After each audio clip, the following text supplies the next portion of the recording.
Hey everyone, how's everybody doing? It's Jerome Parker, aka Master Shake here, and I'm going live today on this Tech Talk. Today is, what is today? January 23rd? Yes, Tuesday, January 23rd, 2018. And this is my first live stream of the new year, actually, I believe. I have had a very busy new year, a great new year. I hope everyone who's watching has had a great new year.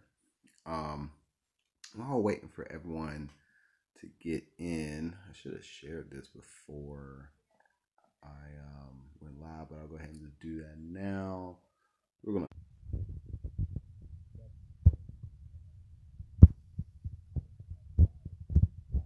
a lot of questions on Twitter about app monetization. So I want to speak a little bit, and I've talked about this before, but I'm gonna go a little more in depth in it tonight and just speak about different ways you can go about monetizing your apps and turning that into something that brings in income that can pay your bills. I'm getting over a cold. I don't know if everybody saw the flu was actually an epidemic in the U.S. last week. Everybody and their mama was getting it, and I thought I was fighting it off, and ended up getting it on the tail end as everyone was getting better. Lucky me. So if you hear me coughing and whatnot, that's what that is. But yeah. So apps. What have I been working on? I've been working on a few things. Um, some people have been asking me about Treat Me at Home. Treat Me at Home is having some major update work that is coming in the next few weeks. Uh, I do not want to give anything away, but it will look completely different. It will function much smoother. I have integrated a lot of new web HTML5 technologies, and the mobile app will be here very soon. My target, hopefully, is by the end of spring, mid end of spring, and we'll see what's going on from there. But I'm excited for the direction that Treat Me at Home is taking. And for those who don't know, Treat Me at Home is a SaaS app that connects service providers with people who want services done at their home. So whether that is massage, a private chef, a tutor, a babysitter, any service that you can think of that you would want done at home, you can find a provider on Treat Me at Home. The web URL is treatmeathome.online. And that is treatmeathome.online. And during the next few weeks, as I'm going through doing the upgrades, there will be various times where the site is down. So if you go and the site is down, that's because you're in the middle of a upgrade and just not try again later. But the Treat Me at Home social media accounts, the Twitter and the Facebook, they're going to be much more active after I push these updates rather, and that's actually going to be the core of my focus for uh, 2018. Treat Me at Home made a lot of strides last year. Going to Amsterdam was hands down the best thing that happened to the company. Made a lot of connections that have really come through for me. So I don't want to speak too much about it since we're so close to the release. But once the release is done, I'm going to do a whole video about that. Melanoid Network. A lot of people have been asking me about Melanoid Network. Honestly, a lot of the core functionality for Melanoid Network is finished, but the last bits connecting the live stream, I have the live stream servers, I have, and all that works. I need to finish integrating the APIs with the live stream servers and the webhooks and everything, and getting and hooking that up together. With all my contracts and stuff that I got going on, I haven't had time to even touch that, and the crowdfunding didn't really go anywhere, so I couldn't outsource it. I'm probably going to do another crowdfunding soon. For those of you who don't know what Melanoid Network is, Melanoid Network is my social media application that I'm writing, social network. The target audience is melanoid people. It will feature e-commerce solutions, live video streaming, posts, basic stuff that you're going to expect from, what you see on Twitter and Facebook. Our focus is real time. Um, so I wanted to originally have the MVP finished back in October, but that wasn't able to happen. The back end is done. It's really just the front end that I need help with, but I'm still looking at 80 to 100 hours of work left, and I just don't have that time right now. So when I start up the crowdfunding again here soon, hopefully I can get enough to pay these last 100 hours to one of my trusted engineers, and we can get this knocked out.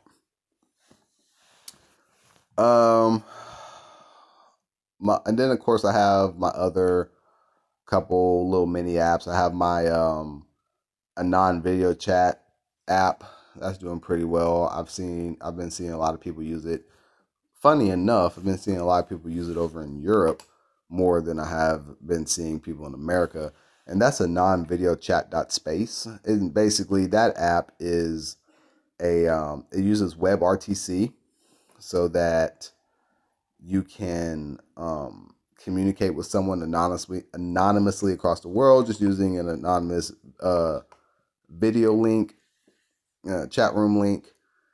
And I don't store anything on the server, so it's completely anonymous. And then of course, if you've been following me on Twitter, the last couple of days I said I've been working on a BitTorrent app. I've actually been working on two. So the first one that I wrote, and I haven't bought the domains for these yet. And one of them I don't even know if I'm going to. But I wrote two BitTorrent apps using the WebTorrent protocol. The first one is you can put a magnet link for a torrent video and just play it in the browser. And also I'm using different APIs, different torrent APIs to get video files and whatnot. And then the second one is just a web torrent sharing app. So you upload your files, you get your magnet link, you can send your magnet link to someone else, and they can download your file. They can either go to the website and download it using the magnet file, or if they use a BitTorrent app such as Views, which is my personal favorite, then they can just use that magnet file. Basically, it's just a web torrent. And you can go to torrent-theater.jeromeparker.com and torrent-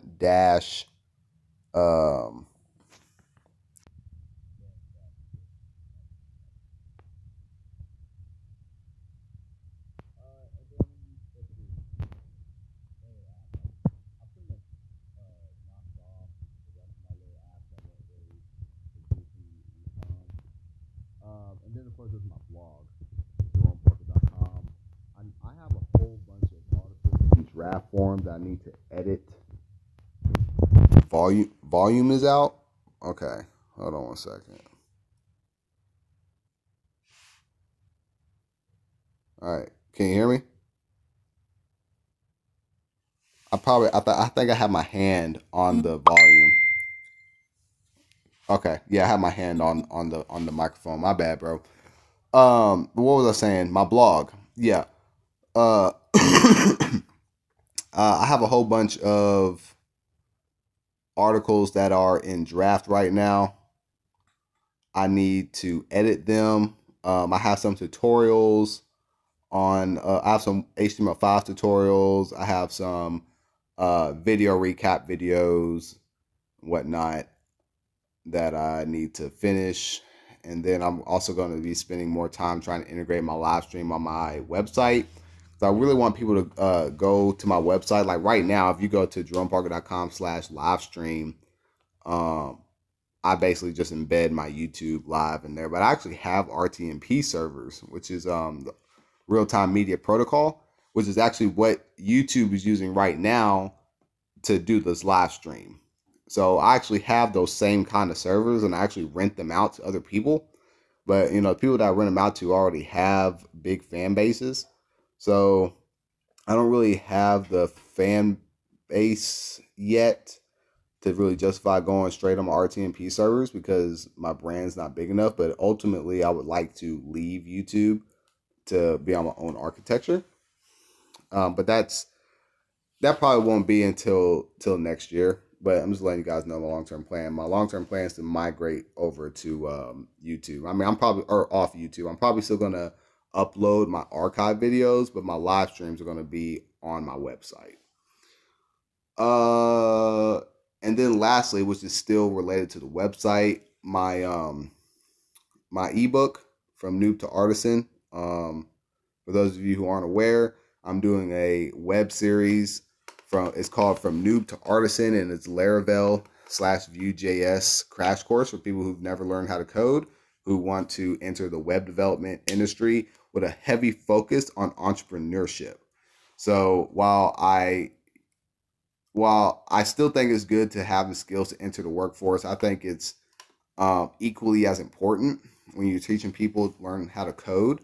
Um, Teach them that they can use these skills to start their own businesses. So this course is designed to teach you how to code using Laravel and Vue.js with 5 apps. And long story short, I should be done with that by the end of March, beginning of April. I'm almost done with the first draft, and I gotta do editing. Um, and then by that time I should be done. I need to update my website. I'm taking pre-orders. Actually, if you order a Code Life, oh, I'm wearing a Code Life shirt. If you order a Code Life shirt from my website, um, now until um Valentine's Day, then you also are pre-ordering the ebook. But otherwise, the pre-order for the ebook is $24.99. This shirt is like $15. So obviously, better deal to get the shirt. Um, but I'm probably gonna sell it for $29.99. If you pre-order it, then you'll get it for $24.99. Or if you buy the shirt, you're basically getting it for $15. That's about it on the projects that I got going on outside of my contract work, which I can't talk about on a per client basis.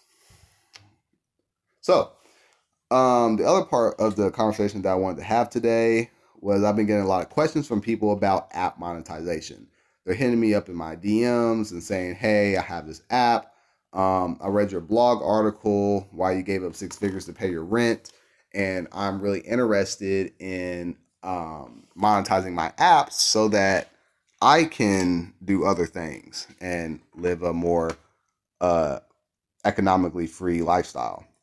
So the first thing that I tell these people is, well, what is this app that you have out? Um, because this kind of app that you have is going to determine the type of monetization route that you go.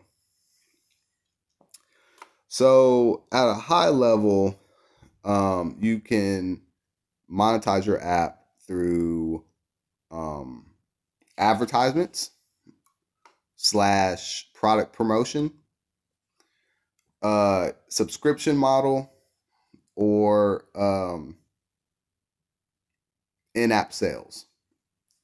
And then also, in-app sales, because the other one kind of branches off of in-app sales. So the first model, advertisements, that's the one that most people are familiar with. You have your app or your website, and you have ad banners on the side or on the bottom. People, the ads pay you per X amount of rotations or X amount of clicks. So theoretically, the more volume you have, the more money you'll make, yada yada yada. Same thing works similar with product promotion. So, for example, my brother, he's a Twitch gamer, and he's sponsored by some gamer drink. I can't remember. But anyway, he has a tag that's put in his profile, and if you click that link and you buy those energy drinks, he gets, I think it's 10 or 15% per sale. So that's paid product promotion. You can put that in your ads or in your apps rather. So while those are generally more consistent, they also pay out the least because they're the simplest to implement, essentially. Then you start getting into the more complicated but higher margin um, monetization strategies. So, one of the ones is the subscription model. So, think about Netflix for those of you who pay for your Netflix. Um, and see, I don't pay for my Netflix, so I don't even know what the price is. What is it, $9 a month? Um, so they're charging $9 a month, and they have X amount of X million paying subscribers. So let's just be ultra conservative and say they have 1 million subscribers, and I know they have more than 1 million. So they're basically making 9 million a month off of subscriptions. And the cool thing about that is it's well, I mean they're all residual, but um think about how much work that Netflix has to do. That's not maintenance work. Essentially, their app is complete, and they're just charging people $9 a month to watch this catalog of movies. Uh, that is a huge high margin. They don't have to spend as much time. They don't have to work as hard with volume.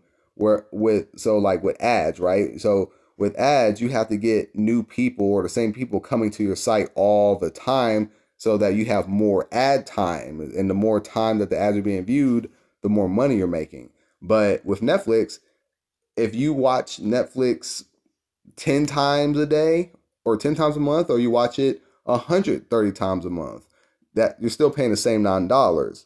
So they don't have to worry about how much you use it as long as they got you on the subscription. And then there's another app. Hello, Ms. Red. How are you doing? Uh, there's another monetization strategy that is in-app purchases. So what I tell people to think about Angry Birds or Flappy Bird or any of those other mobile games where you hear stories about people maxing out their parents' credit card buying in-game lives. Those are in-app purchases. So the game or app is usually what's called freemium. So it's free to use, download. But if you want to unlock that premium content, get new levels, um, X, Y, and Z, you have to pay inside of the app. So, and then there's other ways which I'll get into a second that branch off from those main three.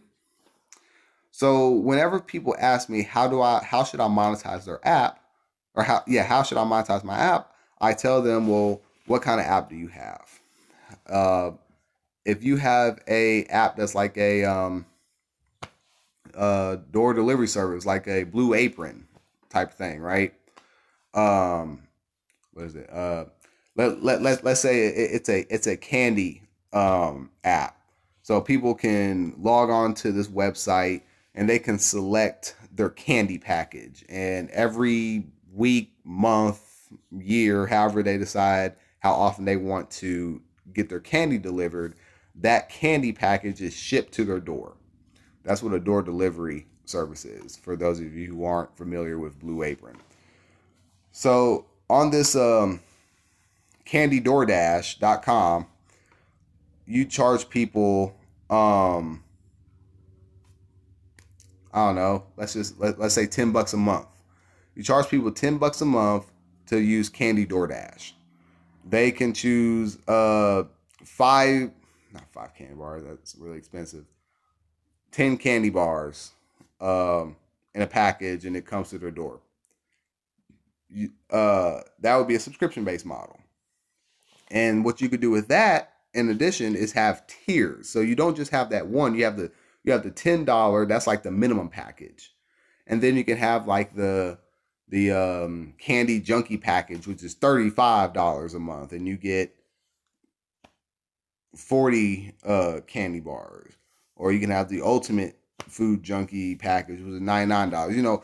I'm just throwing out numbers, but um, big monster holds here. Yeah. Oh, Mad Genius, you brought up a good point. Let me get to the comments in a second, but you get creative with it. So you add tiers, and then another thing you can do inside. So let's say we go back to the $10 plan, but let's say on the month of February, instead of wanting the 10 that you normally buy, you might want 12 this time. So you don't want 40 that comes in the higher package, but you want more than the 10 that comes in the standard package. That is where in-app purchases can come in. So you get your package, and then for each individual extra candy that you buy, instead of charging $1, you charge 80 cents. Okay. So it would be $10 plus $1.60, so $11.60 for the month of February, because you did two individual purchases in addition to your monthly recurring costs. So that's how you mix the two together. Now, I wouldn't put advertisements in there. Actually, you know what? I would take that back. So here's how you could throw advertisements in there and make a third uh, income stream in your app. So you're making a whole bunch of money on Candy DoorDash, and um Mars, isn't that the name of the company that makes Snickers and all that? Mars Candy or whatever.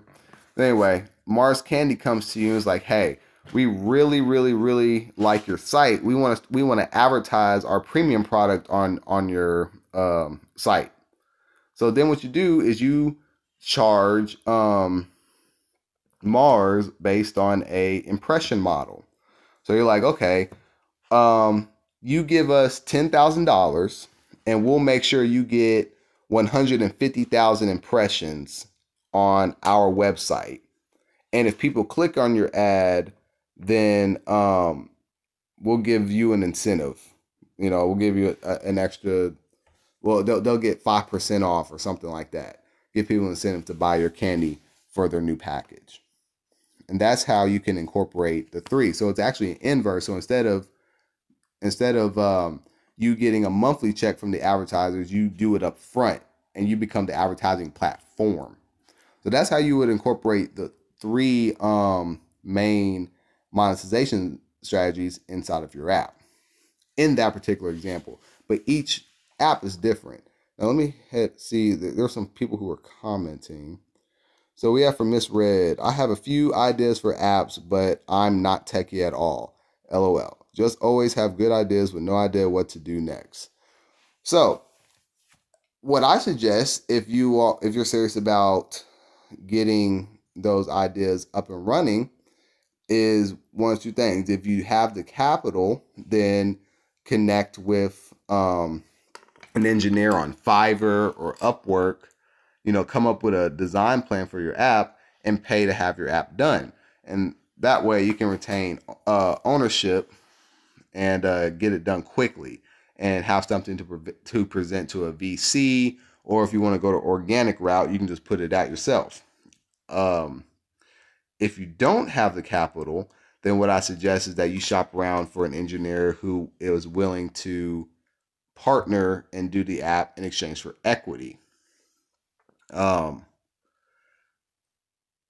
or the third option is invest time in yourself and learn how to code. Now that route takes the longest, but at that point, not only do you have all the time, you also have all the resources. So for me, I can literally write an app in a weekend. So the value of that itself, because I'm an app developer who's also entrepreneurial, if if I had to pay what I charge market price, I would never have gotten my first app out because I am pretty expensive. Um, so I actually encourage people to learn how to code. If it were up to me, every child in the public education system would know programming by fifth grade. They would be introduced to programming by fifth grade. I don't think everyone's going to grow up to be a coder, but we teach everyone PowerPoint. We teach everyone Microsoft Excel and Microsoft Word. Programming should be that common where everyone knows how to at least write a script to make their life easier. Not everyone's going to be a software engineer, but everyone can be a coder. Mad genius. From the venture capitalist point of view, the indirect monetization models are often able to produce larger exits, and thus the go big mantra holds here. Yes. Yes. And that's another thing too. I've dealt with a lot of venture capitalists, and honestly, in my personal experience, because of the type of apps that I write, I like to go the organic route. But with venture capitalists, the what you have to think of when is exit, exit, exit, because that's all they're thinking about. You can have the best app in the world, but if they say, well, what's your investment duration, and you're saying 3 to 5 years, and they're saying, well, what's my exit going to be, and you're saying 2x instead of 5x or 10x, they're probably not going to be willing to invest, because investors are typically looking for a 5 to 10x return at the end of their investment duration. And I'm going to do a whole video on venture capital fundraising for your app. That's a lot to cover in this video because I kind of want to keep this video short.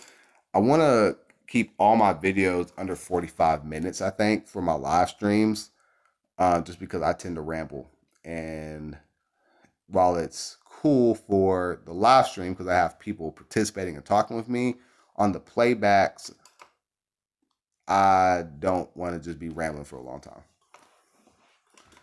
Um,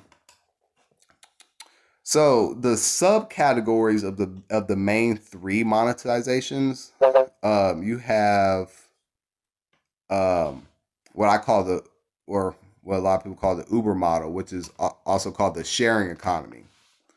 So in this monetization model, you make money only if someone else makes money. So let's go back to Uber. Uber is the platform, okay? Uber only makes money if Uber drivers pick up people. So therefore, Uber only makes money if Uber drivers make money. So you pay your providers first. Uh cool. I look forward to call in if you're allowing it to discuss that topic. Let me go grab my laptop real quick. So because I'm on my phone, so if you call on my phone, it's not going to I don't think I can call and be on the stream. But actually my Mac's right here. Where's my let me get my thing. Pull it up. Give me 1 second. Let me log into Google Hangouts. And then, yeah, you should be able to call in. I'll just sit by the laptop, by the Mac, rather. But, what was I saying? So, yeah, the Uber model. So, people only make money in that model. You only make money if your providers make money. And that's actually how my app Treat Me at Home works. I take 5% from each provider who makes a sale. Hangouts.google.com. Let me sign in as sign out of my business. All right. Mad Genius, you can try to call in. Let me get the phone number for you real quick. Oh, okay. 16409 if you want to call in. Let's see if this will work. Make sure that the volume's up. Yeah. So go ahead and call in my Google Hangouts. It's gonna probably sound a little janky because I'm gonna be holding my phone next to my Mac since I'm on it right now, but we'll make it work if you want to call in. But yeah, so the Uber model, that's how Treat Me at Home works. So last year, I processed about $200,000 through the app, and then of that 200,000, I keep 5%, and then the 95% goes out to the service providers. So considering that I don't have to actually go out and give people a massage or give people a haircut or cook somebody their food, I'll take that 5%. Now it's not enough to live off of yet, but soon it will be. And that's the thing about these apps too that I tell people. A lot of people tend to think that apps are going to make you, even if they don't think it's going to make them rich, they think it's going to make them a livable income in 12 months or less. And while that's certainly possible, thank you, Miss Red, I appreciate that. And while that is certainly possible to make that sort of income and experience that sort of hyper growth, is unlikely. Um, you're going to be operating in the red for years. Now, granted, every every year it costs less and less to write a software startup because the cost of writing software goes down lower and lower. So if you have an app and you're only paying $5 a month on a server cost, that's about $60 a year to maintain the site. You can probably afford to be in the red for 2 to 3 years. It'll only be like $180 uh, for maintenance costs. I mean, um, if you have to pay your developers or whatnot, then that's another cost. But it is certainly certainly something that unfortunately I have to break it to develop new developers. Like they'll write apps and the apps are awesome. Um, but when I tell them, hey, don't expect a big paycheck anytime soon, you know, kind of breaks their heart. But I'm like, this isn't the social network. This isn't Hollywood. It doesn't work. It doesn't work that way, but it is possible. I mean, when I put out, um, I put out apps before that have made money on their first day. Don't get me wrong, and even if it makes $1, it feels great because that's $1 that I made with my software. But I just want people to have realistic expectations. And since I've been asked this question so much on Twitter, I just thought that it would be good to do a live stream about it. But does anyone have any questions? We got some people in here. Let's do a Q&A. What are your questions about app monetization or app funding or anything app related, app and money? And by the way, um, if you guys don't follow me on Twitter, it's at MasterShake08. Let's see, let me actually on my Mac. Oh, so while I'm making some small chat, waiting for this to load up, what you guys think about the news today, that school shooting? I'm in Kentucky, so that's like, whoa. Apparently, apparently there was a shooting that happened around the same area like 20 years ago or something like that. I don't know. It's crazy.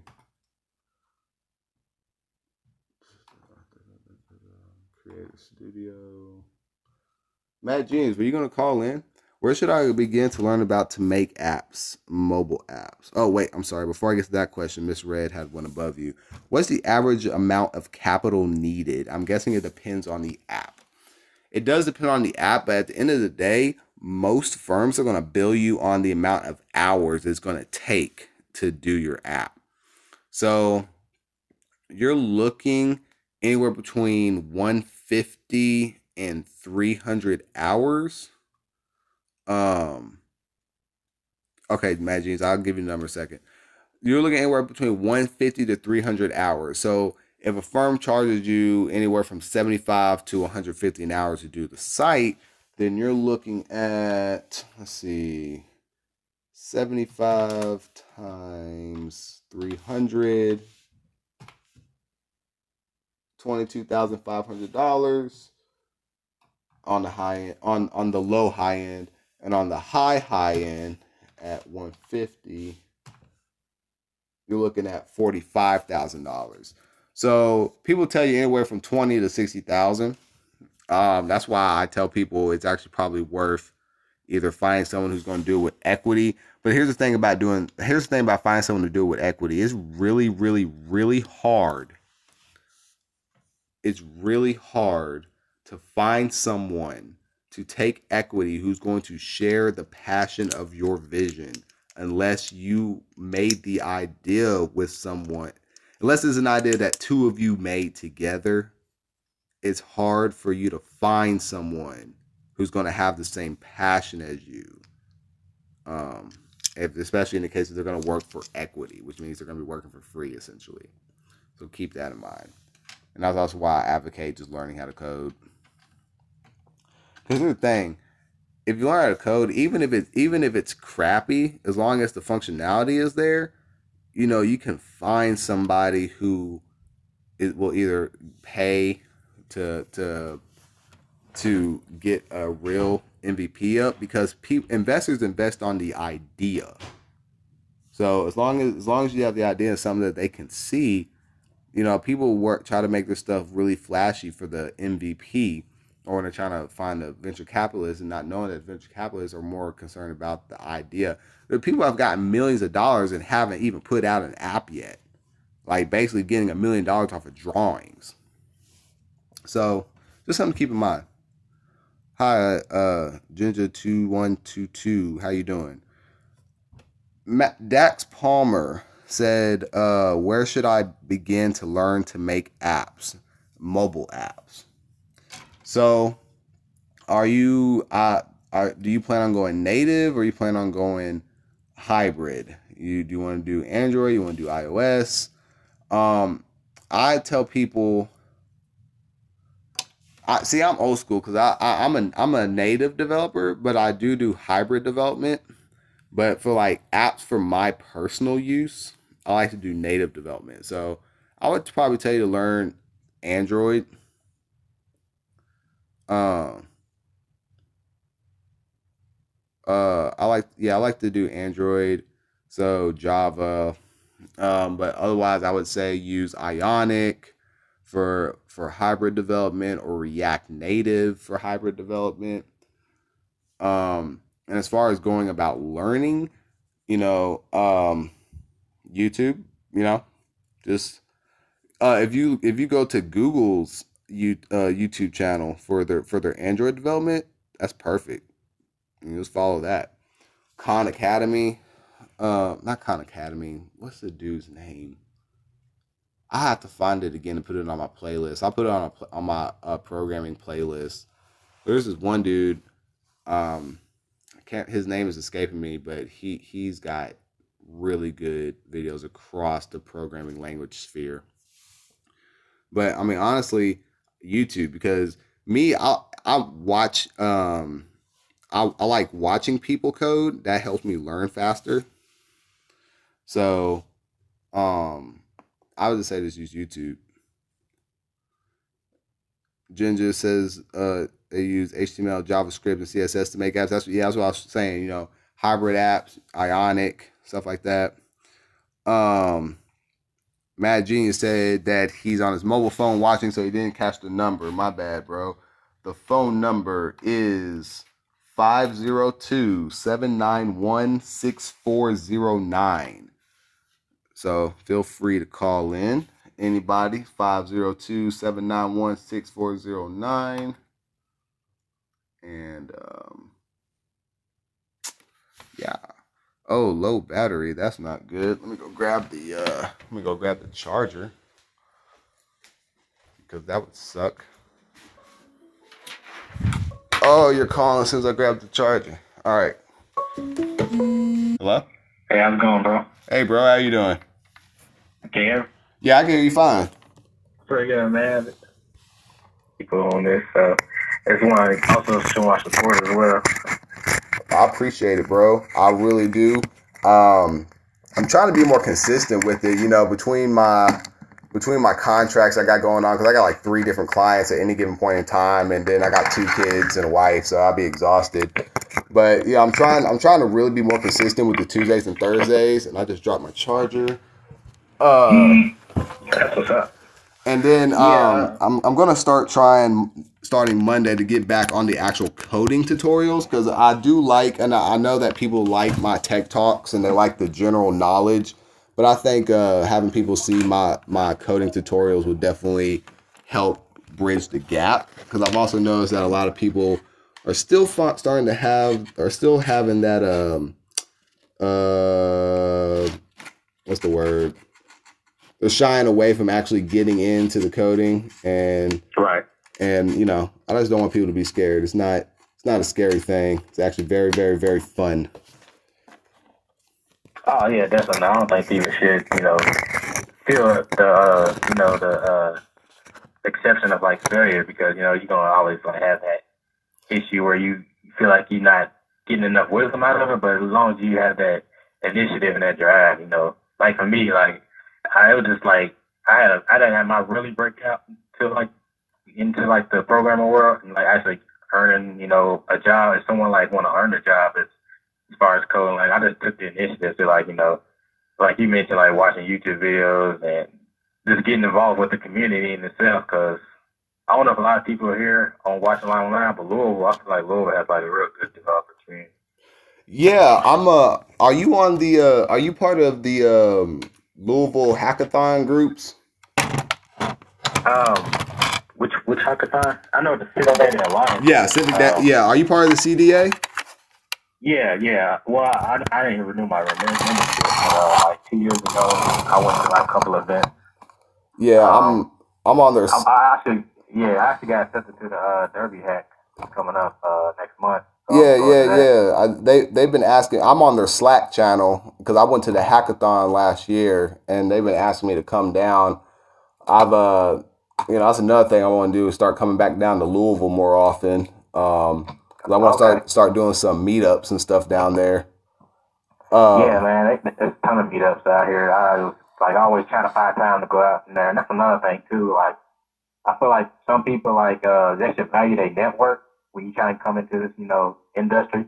Because mhm. even though if you don't reap the immediate, if you don't reap the immediate benefits of your network, you can still come out and attain, all of the, you know, associates or relationships that you had thus far. And that's kind of what I did. Oh yeah, man. Like when I was at Sephora, I was lead engineer, and then we started a new project, and they were like, "Well, we need new engineers." And I was like, "Well, hey, I got some people back home in Louisville and in Lexington. Are you, will you agree? Because I own a company. If you let them work remote, and then I'm here on site, I can just manage them." And they went for it. So I was able to throw my homies some jobs, and Right. they got California pay. Uh, Oh man. yeah. So networking, your network is your network capital is your most important type of capital. Your financial capital is second. Exactly. Yeah, I Uh, absolutely believe that. Because even though you have like you kind of like come up with a business, it don't necessarily have to make a lot of money at the start. I mean, that's the idea, but I feel like that once you find that perfect moment where you have like if you're trying to get into like an accelerator, if you're trying to have this start getting an accelerator, even if you don't have like a lot of money, you can still take that initiative. Still, like if you as long as you can be teachable in your calls, like people in the comments are saying they kind of like create an app.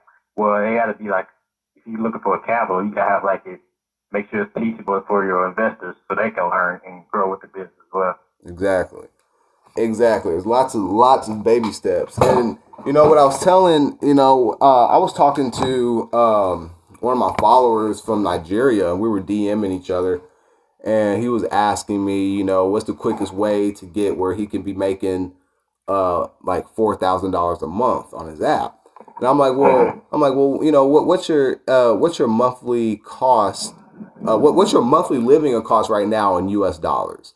And in Right. U.S. dollars, he was like, it's about $1,000 US dollars a month. And I'm like, well, right now your focus should be how can I make $1,000 US a month? Uh, and or even break that down even further. How much is your rent? How much is your water? How much is your internet? Because when I was starting out, I was like, I was picturing I want this app to pay this bill. I had an app that was just they was just paying my cell phone bill. Now it got to a point where it was paying my rent. So I'm like, okay, I don't even think about rent no more. I don't think about my cell phone no more. So the only thing I hustle for is water and groceries and gas. Yeah. And that's how you be sustainable. It's how you be sustainable. Because the average millionaire has 8 streams of income. Exactly. And another thing, you said people are scared to fail, and I absolutely agree. The average entrepreneur doesn't strike until his like 7th or 8th venture either. There's like 7 failures before he has his first success. And success teaches you exponentially more than failure teaches you exponentially more than success does. You learn, well, this is how I messed up. And then the cool thing is, especially with writing code, you can take those mistakes, you can take the parts that work, that you can re-implement in your new app, and then you can throw away the parts that don't work. Which very, very relative ease. Versus like if you're building a house, for example, and you mess up on the house halfway through, you got to demolish the whole thing. And whereas on a computer, you can just, delete it and literally start over. Oh yeah, absolutely. Because I know, like my dad, like he was like in the house builder, and I kind of learned from him. Like they go through like a lot of blueprints before they even come to a point where they like trying to build a house up from the foundation. So, and I can see that as being an entrepreneur. Like even though you have that mindset where you want to be, sometimes you gotta have the necessary skill from the beginning. And even though even though if you do all the hard work, it don't make sense in the beginning. I think you should like kind of stick to it. Yeah, absolutely. Absolutely. Like that's how like the best point of when I felt like I feel like being a programmer is like being a Saiyan, Like every time a Saiyan gets into a fight, they get stronger, even if they get their ass beat. And that's how I feel. Like every time I'm like stuck on the algorithm, and then like once I finally figure it out, and it's like in my brain, there's just like a paradigm shift, and it's like, oh my gosh, I don't know how I didn't understand that before this moment. I mean, it's a really empowering and liberating feeling. That I feel like everyone should experience. I really don't know how to explain it any more than that. And people who don't watch Dragon Ball Z probably like, example, because like even with someone like me who like I really didn't get into coding. I was like when I first got into like doing like the technology and like understanding about websites. I actually like do like a lot of domain real estate, and that way I seen the initiative there was like a market there because like you can create like a lot of domains and that's not so you have a website built for them. Like, I was just like selling domains like. Yeah, I had a friend who was doing that. Like people want to buy these domains, I could just sell them off, and that was another good way for me to like kind of fund my own education as far as coding. But you can pitch ideas out there, but this is where there people have a drive to like which one's gonna stick for them. Yeah. Do you ever use Flipper.com? No, I heard a lot about it, but I haven't used too much of it. Man, I sell apps all day on Flipper. Like I'll write an app in like 5-6 hours and put it on Flipper and just sell it for like $100. Oh, nice. Yeah, yeah, like and you can sell established websites, you can sell brand new websites, you can sell mobile apps, and you can sell domains. And I actually found out about it because a dude I worked with out in Silicon Valley, he was flipping domains and was flipping them for like 5-6 grand. He said he sold one domain for like $12,000, and because it goes on a bid system like eBay. Oh, okay. So they just start bidding. Like, it's crazy. One dude, he sold an app for $50,000. Took him 3 days to write it. There's a whole. That's what I was telling people. I like to teach people how to write apps and the introduction to computer science from an entrepreneurial point of view, because yeah, you can go work for a company, but even while you work for a company, you could still be doing stuff like writing apps and selling them on the side. Oh yeah, Um, that's kind of what I feel like. I'm in. I have them incentives. I feel like working just for a company just kind of help me to earn incentives, and not just kind of display or promote any type of campaign I'm trying to do for myself. So yeah, yeah. I tell people, like don't completely not working for a company because if you have an entrepreneurial mindset and you're writing apps and you got to the point where your apps are paying for your existence, then your job is just sustainable. It's just like reliable free income. Is how I would look at it. exactly, I've had lots of jobs where like in the first week I've automated like most of what I need to do for that job because they're really repetitive, and I'm just literally sitting back for like 6 hours out of the day on YouTube because everything's automated. Like that's the kind of industry that this allows for. Like there's no other industry that can allow for that. And yeah, true, the boss ain't mad because I'm everything's being pushed. They have a 30% increase in throughput. They could give right, a damn less what I do. They let me do stuff like go on 2 hour lunch breaks and stuff. So I try to tell people there's so many benefits to this to this field. Like for example, the computer science field literally touches every sector of industry in the world. I mean, that does, yeah, even at McDonald's, when they're taking your order, they're taking it on a touchscreen computer. yep, So, I've had people inbox me and say, "Well, hey, I'm in such and such industry, but I want to make a transition. What's the best way?" And I tell them, keep the job that you're at, learn how to code, and learn how to code in from a standpoint of your industry. So that's a good kind of insightful way to like think about it too. 'Cause, yeah, and the cool thing is, if you show your boss, if you're, for example, if you're a call center person, right, and I'll tell somebody, okay, well, learn how to work with the Twilio API and have it so it can route your calls to your cell phone or something like that, or give automated responses, and then your boss, you learn how to code. 6 months later, you show your boss like, hey, I've improved our call center process. Not only is he going to give yeah, you a raise right then and there, he'll probably give you a software engineer position. Like that's a really quick way to flip from one thing to another. yeah. And a lot of companies, if you show them that hey, this is what I'm trying to do, they will fund it in one way or another.